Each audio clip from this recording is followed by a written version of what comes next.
નમસ્કાર વિદ્યાર્થી મિત્રો, હું પરેશ પાનસેરિયા કૃષ્ણા સ્કૂલ સંકુલ દ્વારા આયોજિત આજના અંગ્રેજી વિષયના વિડિયો લેક્ચરમાં તમારા બધાનું સ્વાગત કરું છું. આપણે અત્યાર સુધી 5 કાળનો અભ્યાસ કરી ચૂક્યા છીએ, 3 સાદા કાળ અને 2 ચાલુ કાળ. આવો આજે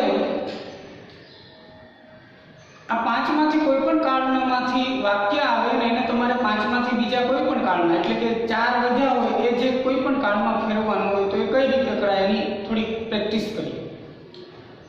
આપણે બોર્ડ ઉપર વાક્ય દ્વારા પ્રેક્ટિસ શરૂ કરીએ એના પહેલા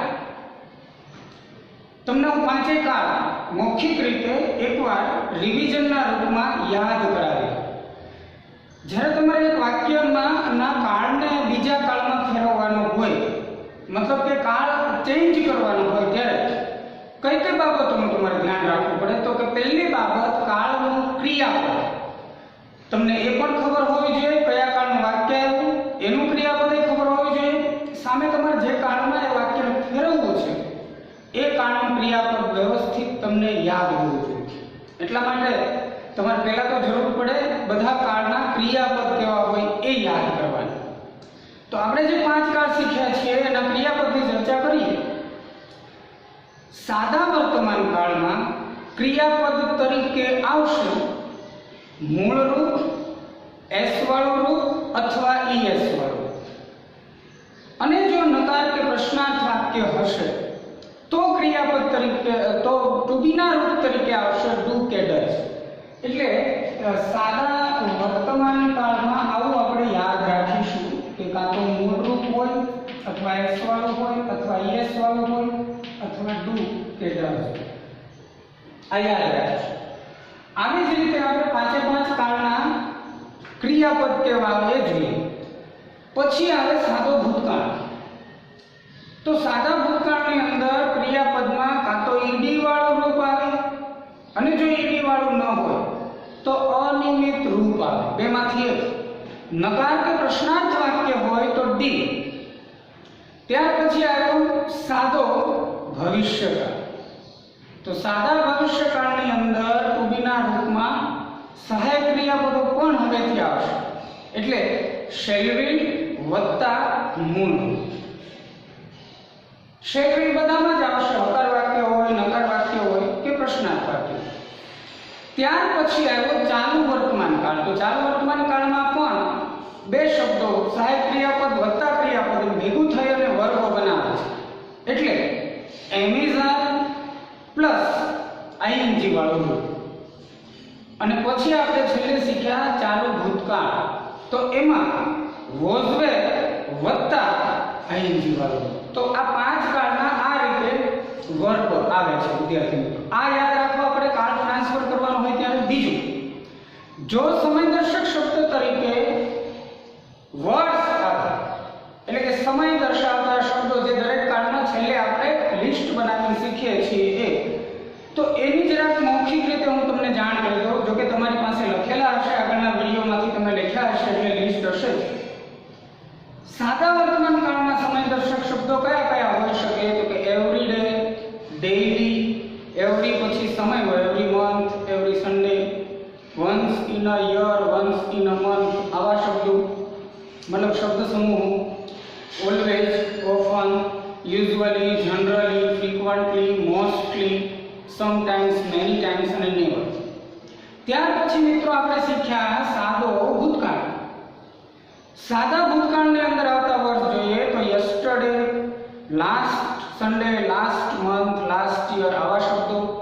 પછી 2 years ago, બિફોર 2 years, મતલબ અગો અને before. In the past, in ancient time, many years ago, once upon a time. In પછી ભૂતકાળના ઈસવીસન, ઇન 1995, પછી on that day, in that month, in that year, આવા શબ્દો વન્સ અને one day. તો આ બધા સાદો ભૂતકાળ દર્શાવે છે. ત્યાર પછી આપણે શીખ્યા સાદો ભવિષ્યકાળ. તો એમાં આવશે tomorrow, next Sunday, next month, next year, આવા શબ્દો. ઇન ફ્યુચર, આફ્ટર પછી સમય હોય, આફ્ટર 2 days, આફ્ટર 2 months, આવા શબ્દો. 2 night, 2 this night this evening in પછી ભવિષ્યમાં આવનારા એક્સપ્રેશન હોય in 2028 soon shortly after a while આવા બધા શબ્દો. ત્યાર પછી વિદ્યાર્થી મિત્રો આપણે ભણ્યા ચાલુ વર્તમાન કાળ. તો એમાં now, at present, at this moment આવા શબ્દો. આ ઉપરાંત આજ્ઞાર્થક વાક્ય તરીકે આવતા આગળ મુકાતા શબ્દો look, listen, C, watch, stop, run, here આના જેવા. અને છેલ્લે આપણે શીખ્યા ચાલુ ભૂતકાળ. તો ચાલુ ભૂતકાળમાં બે પાર્ટ આવ્યા. એ ની અંદર ચોક્કસ શબ્દો then, at that time, at that moment અને એક સૂત્ર મુજબ બનતો શબ્દ સમૂહ. આપણે બોક્સની અંદર સૂત્ર લખ્યું હતું એટ વત્તા સમય વત્તા ભૂતકાળનો સમય. એટલે at 7 o'clock yesterday in the morning last Sunday આવું ઉદાહરણ લીધું હતું. એ બી પાર્ટની અંદર બે વાક્ય રચનાઓ આવી. when સાથે સાદો ભૂતકાળ હોય ત્યારે સામેના વાક્યમાં પાછો સાદો ભૂતકાળ અથવા ચાલુ ભૂતકાળ. while સાથે ચાલુ ભૂતકાળ હોય ત્યારે સામેના વાક્યમાં પાછો ચાલુ ભૂતકાળ અથવા સાદો ભૂતકાળ. તો આ બધી બાબતો તમે એકવાર યાદ રાખી લો, બરાબર મગજની અંદર બેસાડી દો.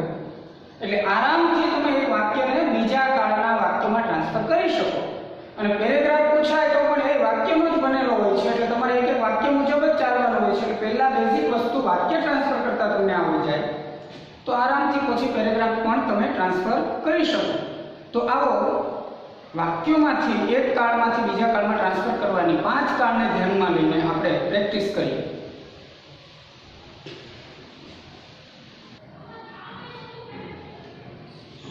તો વિદ્યાર્થી મિત્રો અહીંયા બોર્ડ ઉપર આપણી સામે બે વાક્યો લખેલા છે. બંને હકાર છે. આપણે નકાર વાક્યની પ્રેક્ટિસ પછી કરીશું, પહેલા હકારની કરીએ. તો પહેલું વાક્ય જો હોય તો એનો વર્બ તમે ઓળખો is અને ing.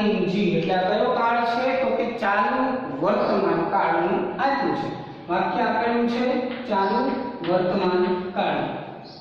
આપણે 5 કાળ શીખ્યા છીએ એટલે હવે 4 કાળ વધ્યા. આ ચારે કાળમાં આ વાક્યને ટ્રાન્સફર કરીએ તો સૌથી પહેલા આપણે ચાલુ ભૂતકાળમાં લઈ જઈએ. તો કર્તા તો એમનો જ રહેશે. આપણે અત્યાર સુધી શીખ્યા છીએ કાળ પ્રમાણે કર્તામાં ફેરફાર થતો નથી. એટલે તમારો કર્તા એમનો જ રહેવાનો. વર્બમાં ફેરફાર થાય. એમિઝાર વત્તા ing છે તો ચાલુ ભૂતકાળ કરવો છે તો ચાલુ ભૂતકાળનો વર્બ was were વત્તા ing.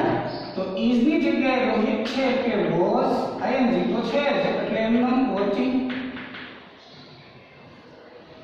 હવે કર્મમાં કોઈ દિવસ કાંઈ ફેરફાર થતો નથી, એમનો જ મૂકી દેવાનું. અહીંયા ચાલુ વર્તમાન કાળનો સમયદર્શક શબ્દ ના આવ્યો છે. ચાલુ ભૂતકાળનો તમે લઈ શકો, ધેન લઈ શકો, એટ ધેટ ટાઈમ લઈ શકો, એટ 7 o'clock yesterday લઈ શકો. અહીંયા આપણે ટૂંકું લઈએ ધેન, તો અહીંયા પણ ફેરફાર થાય અને આપણે કયો કાળ બનાવ્યો? ચાલુ ભૂતકાળ. હવે માનો કે આ જ વાક્યને સાદા વર્તમાન કાળમાં ફેરવો છે તો પહેલા તો કર્તા તો મૂકી દેવાનું રોહિત. હવે જોજો મિત્રો, સાદો વર્તમાન કાળ છે એટલે કોઈ ટુ બી નું રૂપ આવવાનું નથી. સીધું મૂળ રૂપ એસ વાળું પીએસ વાળું. રોહિત સાથે એસ કે એસ લાગે. કર ક્રિયાપદ છે સીએચ વાળો. આ ઇન કાઢ નાખો તો સીએચ આવશે એટલે ઈએસ લાગશે. તો સીધું જ અહીંયા ક્રિયાપદ આવશે 30. આ કર્મ તો કે એમનો જ મુકાય, કાંઈ થાય જ નહીં ફેરફાર, તો એમનો મૂકી દો મૂવી. હવે જેન નાવ આપણે મૂક્યું હતું ત્યાં તો સાદા વર્તમાન કાળનો શબ્દ એટલે every day, every month, every Sunday કોઈ પણ. તો અહીંયા આપણે સિમ્પલ શબ્દ લઈએ એવરી ડે. તો આ થઈ ગયો સાદો વર્તમાન કાળ. અહીંયા પણ આપણે ફેરફાર કર્યો. હવે સાદા ભૂતકાળનું વાક્ય ફેરવીએ. તો હવે તમે બધું સમજી ગયા હશો. રોહિત is watching નું સાદા ભૂતકાળમાં લઈ જવું છે તો watched. સીધું જ ક્રિયા તો watched. a movie અને ભૂતકાળનો શબ્દ લઈ લો yesterday, last night આવું કંઈ પણ. તો અહીંયા આપણે yesterday મૂક્યું તો થઈ ગયો સાદો ભૂતકાળ. છેલ્લે સાદો ભવિષ્યકાળ કીધો એમાં વાક્ય ફેરવીએ. તો અહીંયા પાછું આવું થશે રોહિત પછી સાદા ભવિષ્યકાળનો વર્બ તો કે ટુ બી ના રૂપ વાળો શેલ બી પછી મૂળ. તો અહીંયા આપણે મૂકશું will અને મૂળ રૂપ એટલે કે watch, will watch. કર્મ તો કે ફેરફાર ન થાય. yesterday ની જગ્યાએ સાદા ભવિષ્યકાળનો શબ્દ લઈ લઈએ tomorrow. આ થઈ ગયો સાદો ભવિષ્યકાળ. તો આ રીતે તમે કોઈ પણ કાળનું વાક્ય બદલાવી શકો. આપણી સામે બીજું એક વાક્ય છે, એનો કાળ કયો લખીએ વેર અને આઈએનજી. કયો કાળ છે? ચાલુ ભૂતકાળ. હવે બાકીના ચાર કાળમાં ફેરવીએ, ક્રમમાં વાક્ય શરૂ કરીએ. તો પહેલા બનાવે સાદો વર્તમાન કાળ. તો પહેલા તો કરતા તેમને મૂકી દો ધે વેર ડેકોરેટેડ. પણ સાદા વર્તમાન કાળમાં શું થાય? તો કે મૂળરૂપ એસ વાળો પીએસ પર ધે છે એ પહેલા રૂપનો કરતા છે એટલે સીધું જ મૂળ રૂપ. તો આઈએનજી કાઢીને આનું મૂળ રૂપ બનાવીએ તો આવું થાય ડેકોરેટ. They decorate. પછી ધ હોલ કર્મ છે એમનો જ રહેશે, કંઈ ન થાય. અને ધ્યાનની જગ્યાએ કોઈ પણ એવરી મંથ લઈએ અહીંયા આપણે સાદા વર્તમાન કાળનો સમય દર્શક શબ્દ. તો they decorate the hall every month થઈ ગયું. પછી સાદો ભૂતકાળ બનાવે. તો પેલા ધે લખો કરતા એમનો. હવે અહીંયા શું આવશે? તો કે સાદો ભૂતકાળ હોય તો ઈડી વાળો કે અનિયમિત રૂપ આવે. ડેકોરેટમાં અનિયમિત નથી બનતું એટલે ઈડી લગાડવું પડે. છેલ્લે ઈ તો છે જ એટલે માત્ર ડી લગાડવું પડે. તો decorated the hall last month. અહીંયા યસ્ટરડે, લાસ્ટ સન્ડે આવું કંઈ પણ લઈ શકાય. એક કોઈ શબ્દ વ્યવસ્થિત ભળે એવો લેવાનો હોય તો થઈ ગયું they decorated the hall last month. સાદા ભવિષ્યકાળમાં ફેરવીએ તો ધે વિલ ડેકોરેટ. હવે તમે સમજી ગયા હશો કઈ રીતે થયું છે. સાદા ભવિષ્યકાળનો વર્ગ અહીંયા આપણે ધ હોલ લાસ્ટ મંથ છે એટલે આપણે નેક્સ્ટ મંથ લઈએ. પણ તમે ટુમોરો, નેક્સ્ટ મંડે આવું કંઈ પણ લઈ શકો ખરા. ટોપિક. અને હવે છેલ્લે મિત્રો કયો કાળ વધ્યો? તો કે ચાલુ વર્તમાન કાળ બાકી છે. તો બનાવો ચાલુ વર્તમાન કાળ. ધે વેર ડેકોરેટેડની જગ્યાએ શું થઈ જશે? તો કે આર ડેકોરેટેડ.